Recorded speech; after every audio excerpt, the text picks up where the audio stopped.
Hey, as you're getting ready to make your shelter, start thinking about where you're going to build it and what materials you're going to use. Remember, you need to find materials to become the frame, the covering, and the insulation. In the video that follows, I'm going to use sticks and leaves, but you can use anything that you have around the house. But first step, make a sketch. Make a sketch of the design that you're going to use to build your shelter. Think about it. Are you going to have a log leaning up against a tree? Are you going to have a sheet between a couple of chairs? Whichever way you want to do it, sketch your design first. Think about it as you're sketching. Label the materials you're using for the frame, for the covering, and for the insulation. Remember, make it small and make it a shelter that you could survive a cold night in, whether it's inside or out. Have fun. Make the sketch, take a picture of your sketch, and post that in the first page of your Seesaw assignment. Hello, fifth grade friends. Well, now you know one of the best things you can do in a survival situation, if you know you are lost, is to start constructing a shelter, a survival shelter, something that could help you survive through a very, very cold night. And you can do it with natural materials that you would find in most Michigan ecosystems. I've been looking at this book by Tom Brown. It's called Tom Brown's Field Guide to Wilderness Survival. Tom Brown has a lot of great books out, so check him out if you like the subject of survival and tracking. He's a very famous tracker. So looking at Tom Brown's book, I realized that first I need to find a spot that's safe and protected from overhanging branches and it's not too low. If it rains, I don't want to get flooded out. So I found this spot and I started by putting down the main beam. Let's look at that main beam for this shelter that we're going to build.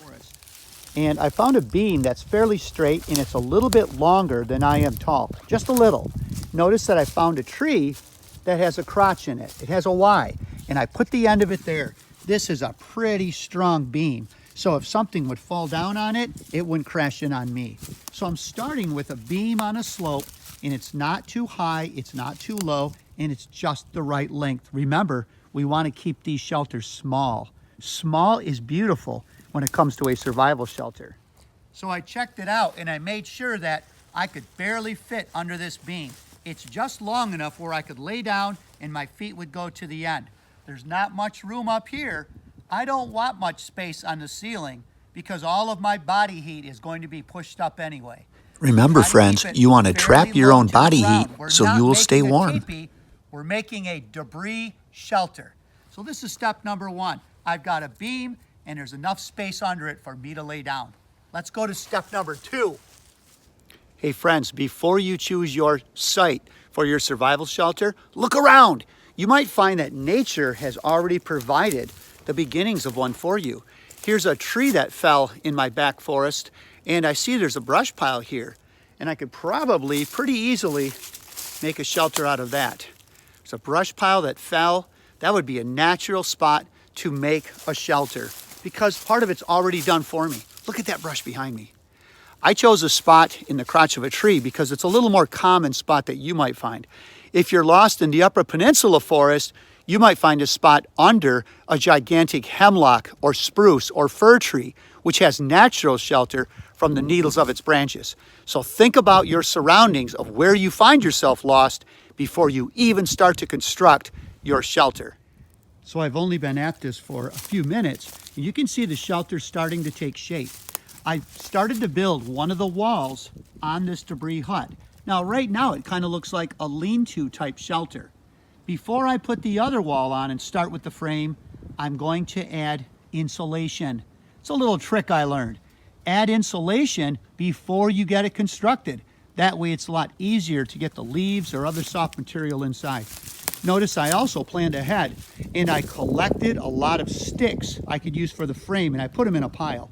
So I didn't have to go searching. If it was getting dark, this could be very important to collect all of your materials first, then start construction of the actual shelter. We'll keep watching it as it takes form. Wow, survival shelter. Put some of the leaves down now.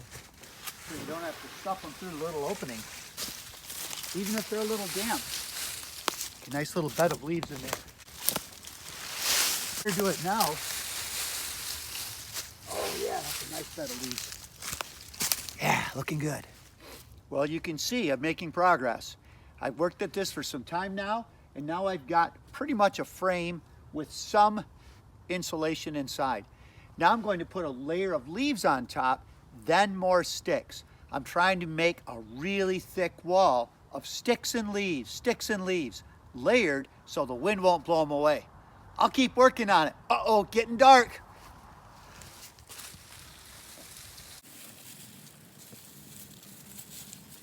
More leaves, more leaves. So at this point, you're probably thinking, good job, Mr. Peterson, you're done. Oh no, I'm not. I'm still going to work on this. I need to make the entrance a little smaller. And I didn't tell you before, but make sure your entrance is facing east or southeast. That's the direction that the wind is least likely to come from. And it's the direction where the sun could come up and warm up your shelter. So my entrance needs to be a little smaller, and now's a very important time. I put some leaves on top, but now I need to add a layer of leaves and sticks. And I'm going to make a lattice work so that I've got some sticks that are this way and sticks that are this way. They'll hold the leaves in better. I'm almost done. I'm still working on my survival shelter. This is where even small sticks can be important. If we can get small sticks here, those small sticks are going to hold the leaves in place. They're going to create a place where the leaves are going to kind of stick. So even small sticks are good at this point. Oh yeah, they're going to hold the leaves in place. Nice. Nice. Got it going on. Some people say more cowbell, more cowbell. I say more leaves. More leaves. Stuff them in the holes and cracks. Actually stuff them in the cracks with your hands. That's what I'm doing to try to seal it up. More leaves, more leaves. Stuff them in the cracks, stuff them in the cracks. Fill up those gaps. Yeah, more leaves, more cowbell. Hey, it's actually pretty nice in here. Hey, once you get to a certain point, you have to get inside the shelter and look where you see light coming through. Where you see light coming through, go back out and take a handful of leaves and smush them into that spot so they're blocking the light. If you can see light coming through, that means wind can come through. This is pretty comfortable inside. I'm going to add a few more leaves and add some sticks on top, and I think my shelter is ready. Hey friends, you can see that even a light breeze is blowing some of the leaves off. So I'm going to finish up by putting some of these sticks just on top of the leaves to kind of hold them in place. Now, these can be small sticks, big sticks, doesn't matter. We want to hold the leaves in place in case it gets windy through the night. There's my debris hut. It's a type of survival shelter that you could build if you were lost out in a forest. Hey, if you were lost out in a forest with pine trees or spruce or fir trees, if you were really lost, break off some of those live branches. Use those for the walls and for the frame. Those would really help make a good structure that you could put leaves or other material on top. Remember, for a survival shelter, you need a frame. You need a covering. I used leaves. And you need insulation. I've got dry leaves inside. I'm going to go to bed now. Good night. Good luck, friends. Make a survival shelter. See you later. Oh.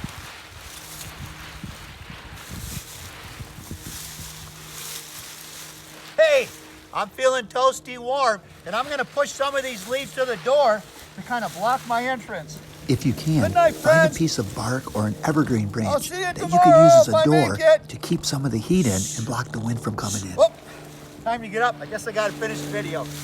See ya. So you can't get out in the great outdoors and build a shelter? Hey, look, I've got a couple chairs. These are my frames. I'm sitting on some nice, warm, soft blankets. Look, here's my covering. I'm going to put a sheet over these chairs, and I'm going to make a fort. Wait, where are you? Where'd you go?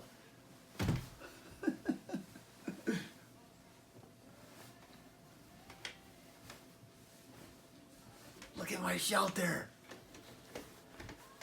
Look, I've got a covering, I've got insulation, and I've got my frame. You can build a shelter too. Good night. I'm going to take a nap now. Good thing I have a shelter. Make a shelter any way you can. Take a picture of it and show me. I want to see it.